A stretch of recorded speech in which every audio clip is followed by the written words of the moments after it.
ഒരു പൊട്ട വലുതും ഇങ്ങനെയാണ്. ഒരു അച്ഛന്റെ അടുക്കൽ ഒരാളിങ്ങനെ കോഴിക്കുഞ്ഞിനെ പ്രാർത്ഥിക്കാൻ കൊണ്ടുവന്ന കഥയുണ്ട്. നാട്ടിൻപുറത്ത് ഇപ്പോഴും അങ്ങനെയൊക്കെ സംഭവം ഉണ്ട്. ഈ വസന്ത പിടിച്ച കോഴിയൊക്കെ പ്രാർത്ഥിക്കാനെ കൊണ്ടുവരും. അപ്പൊ അത്രയും ആത്മാർത്ഥമായിട്ട് പ്രാർത്ഥിച്ചുകൊണ്ട് ജംഗ്ഷനിലെത്തിനാകുമ്പോൾ ഈ കോഴി ചത്തുപോവുകയും ചെയ്യും, പരാതിയാവുകയും ചെയ്തു. ഇല്ലല്ലേ? ഈ കൊണ്ടുവന്ന സ്ത്രീക്ക് ഭ്രാന്ത് പിടിച്ചു. അവർ പറഞ്ഞു, ഇത് എന്നാ പ്രാർത്ഥനയാണ്? അച്ഛൻ പറഞ്ഞു, പ്രാർത്ഥിച്ചാൽ ജീവിക്കണം എന്നൊക്കെ തന്നെ പ്രിൻസിപ്പിൾ. പിന്നെ ഇതെന്ത് പറ്റിയെന്ന് അറിയാൻ പാടില്ല. ഈ പ്രാർത്ഥനയുടെ ഒരു പുസ്തകമുണ്ട്, ആശീർവാദത്തിന്റെ പുസ്തകമുണ്ട്. അത് തപ്പി കാര്യം കണ്ടുപിടിച്ചു. അങ്ങനെ ഒരു ചെറിയൊരു കൈപ്പഴ പറ്റിപ്പോയി. എന്താണത്? ഈ കുതിരക്കുള്ള ആശീർവാദമാണ് കോഴിക്ക് കൊടുത്തത്. ഓവർഡോസ് കൊണ്ട് ചത്തുപോയതാ പെങ്ങളെന്നാ പറയണത്. അങ്ങനെ പ്രാർത്ഥന പോലും ഓവർഡോസായി ചിലപ്പോൾ ചത്തുപോട്ടെ ഈ പിള്ളേരൊക്കെ കൊണ്ട് പോട്ടെന്നേ.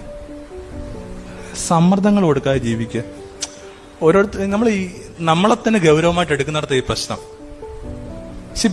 പാലിക്കേണ്ട ഏറ്റവും നല്ല പ്രിൻസിപ്പിൾ ഇതാണെന്ന്, don't take your self so seriously. ഈ അവനവനെ തന്നെ അത്ര ഗൗരവമായിട്ട് ഒരിക്കലും എടുക്കരുത്. അവിടെയാണ് പ്രശ്നം വരുന്നത്. നമ്മളെ മാത്രം ഗൗരവമായിട്ട് എടുത്തിട്ട് ബാക്കിയുള്ളവരൊക്കെ നിസ്സാരമായിട്ട് എണ്ണിക്കൊണ്ടിരിക്കുക. Don't take yourself too seriously.